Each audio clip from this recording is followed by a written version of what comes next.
पूछेंगे और मुगल शैली से स्टार्ट कर रहे हैं। देखिए मुगल शैली में कला कहाँ से जन्म ली और कहाँ जाके समाप्त हुई। ये देखिए मुगल शैली का स्टार्ट आज हम कर रहे हैं। देखिए मुगल शैली, मुगल काल की कला चित्रकला, मुगल काल की कला चित्रकला। अब देखिए इसमें दिया है दरबारी चित्रकला 1550 से 1875 ईस्वी तक। दरबारी चित्रकला 1550 से 1875 ईस्वी तक। अब देखिए इसमें क्या लिखेंगे, ईरानी फारसी मुगल काल का आदि स्रोत या जन्म स्थान मकरंद और हिराक था। 15वीं शताब्दी में तैमूर वंश के संरक्षण में फारस की कला उत्कर्ष को प्राप्त हुई। 15वीं शताब्दी के अंत में खुरासा के सुल्तान हुसैन के संरक्षण बिहजाद जैसा नामी चित्रकार, बिहजाद ईरानी शैली का अपने समय का सबसे उत्तम कलाकार था, जो तैमूर वंशी सुल्तान हुसैन बेगरा या मिर्जा कहिए या बेगरा कहिए का दरबारी चित्रकार था। परंतु उनकी मृत्यु के पश्चात वह शाह इस्लाम के संरक्षण में चला गया। बाबर ने भी अपनी आत्मकथा बाबरनामा में इसका उल्लेख किया है, अपनी आत्मकथा बाबरनामा में उल्लेख किया है। और इससे बहुत सारे क्वेश्चन बनेंगे। ये क्वेश्चन बिहजाद कौन था, बिहजाद को क्या कहा जाता था, ये सारे क्वेश्चन बनेंगे।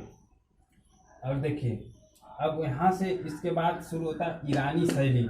ईरानी शैली में क्या लिखेंगे, इस्लाम धर्म के उदय के साथ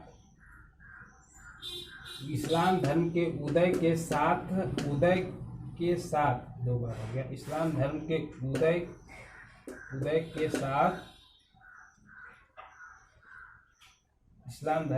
उदय के साथ ईरान में मोजो कला शैली प्रचलित हुई। उसमें भारतीय चित्रकला कला की गहरी छाप थी। इस्लाम में मानव आकृतियां, जीवधारियों की आकृतियां चित्रित करना धर्म निषिद्ध था। मानव आकृतियां और जीवधारियों के चित्रण करना मुगल शैली में जो है वो मतलब दोष माना जाता था। फिर देखिए कैसे शुरुआत हुई, करना निषिद्ध था। अतः इस्लाम चित्रकला में अलंकारिक आलेखनों का रूप निखर गया। आलेखन इसमें ज्यादा बनाए जाते थे। परंतु धार्मिक कट्टरता शिथिल पड़ गई। शिथिल मतलब धार्मिक कट्टरता जो थी वो धीमी पड़ गई।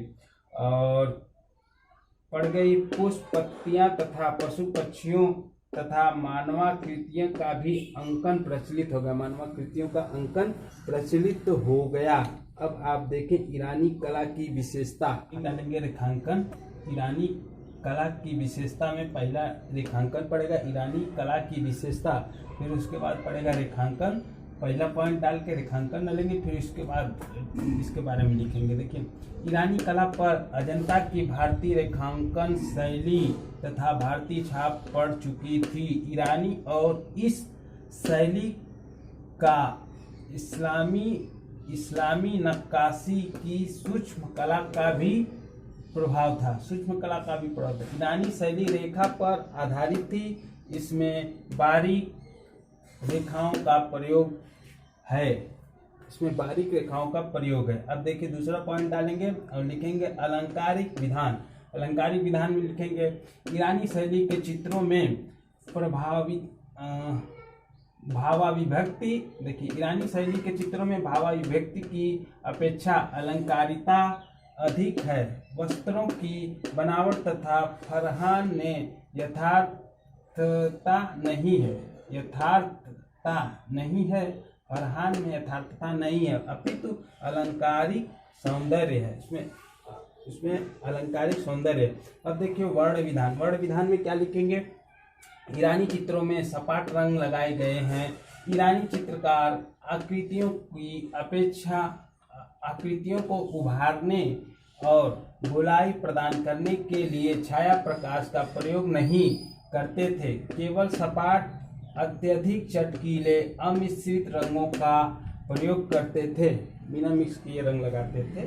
सपाट देखिए कोमलता अब डालेंगे, चौथा पॉइंट डालेंगे कोमलता। कोमलता में ईरानी शैली में मानवाकृतियां बड़ी कोमल या नाजुक बनाई गई हैं। आकृतियों की गर्दन पतली सुराही नुमा चित्रित की गई है और लंबी पतली चटकदार भुजाओं वाली स्त्री आकृतियां अंकित की गई हैं। ईरानी चित्रों में स्त्री की कोमलता की अपेक्षा स्त्री की कोमलता की उपमा लता के रूप में दर्शाई गई है। लता मतलब समझते हैं ना, लता जो ऊपर चढ़ती है। अब आगे ईरानी चित्रों में उद्यान के चित्रण की सुमधुर कल्पना दिखाई पड़ती है। अब अगली हेडिंग डालेंगे ज्यामितीय योजनाएं। ईरानी चित्रों में प्रकृति मानवाकृतियां ईरानी चित्रों में प्रकृति मानवाकृतियां तथा भवनों आदि के चित्रण यथार्थ नहीं है, अपितु ज्यामितीय योजनाओं को अपनाया गया है। अब हेडिंग डालेंगे 5वां 6वां 7वां हेडिंग डालेंगे हाशिए। हाशिए कैसे होते थे?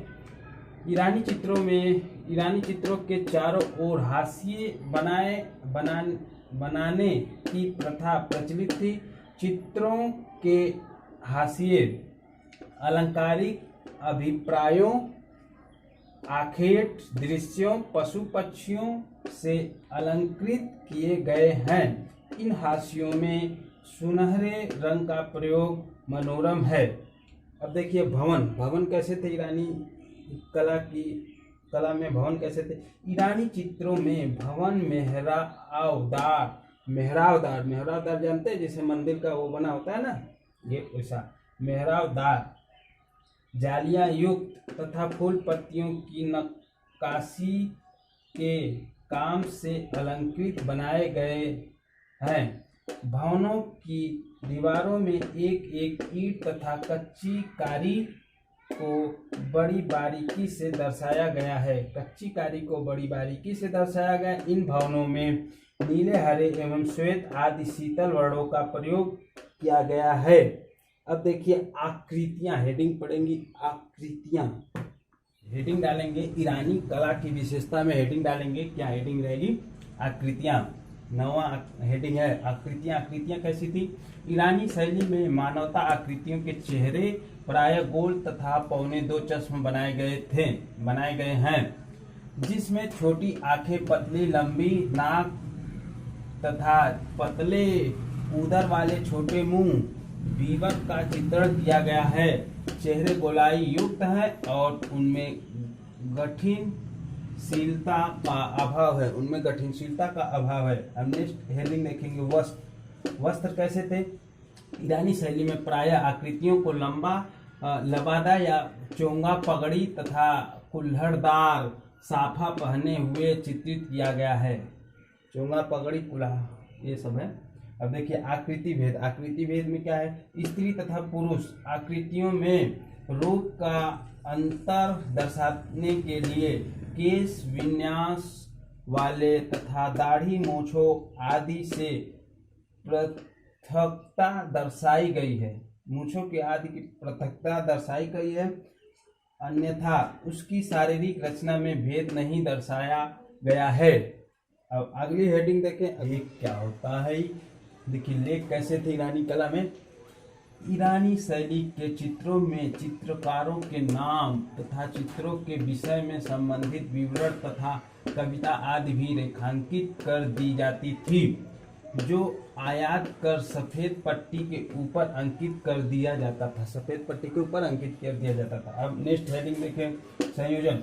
ईरानी शैली में सरल वर्णनात्मक शैली के संयोजन चित्रित किए गए हैं। प्राकृतिक दृश्यों में 2 स्थलों को शिखर करने के लिए नालियां, क्यारियां, टीले या चट्टानें अंकित की गई है और भवनों के अनेक भागों को दीवारों से अलग किया गया है। अब देखिए एकदम लास्ट हेडिंग में डालेंगे प्रकृति। प्रकृति कैसी थी ईरानी कला में? प्रकृति को स्वतंत्रता रूप से चित्रित नहीं किया गया है। प्रकृति को पृष्ठभूमि में अलंकृत रूप से चित्रित किया गया। पृष्ठभूमि में अलंकृत रूप से चित्रित किया गया। अब इसके बाद देखिए हम भारत में मुगलों का प्रवेश पढ़ेंगे। ये समाप्त हो गया हमारा ईरानी चित्रकला, मतलब कि पूरा था ये जो मुगलों की चित्रकला, मुगल शैली यहाँ से एंट्री करती है। अब ईरानी के बाद मुगल भारत में आएंगे और उसके बाद बाबर, हुमायूं, अकबर सब पढ़े जाएंगे धीरे धीरे। देखिए वीडियो में कुछ भी दिक्कत हो कमेंट करके बोलें, लाइक करें, शेयर करें और अच्छा ना लगे तो डिसलाइक।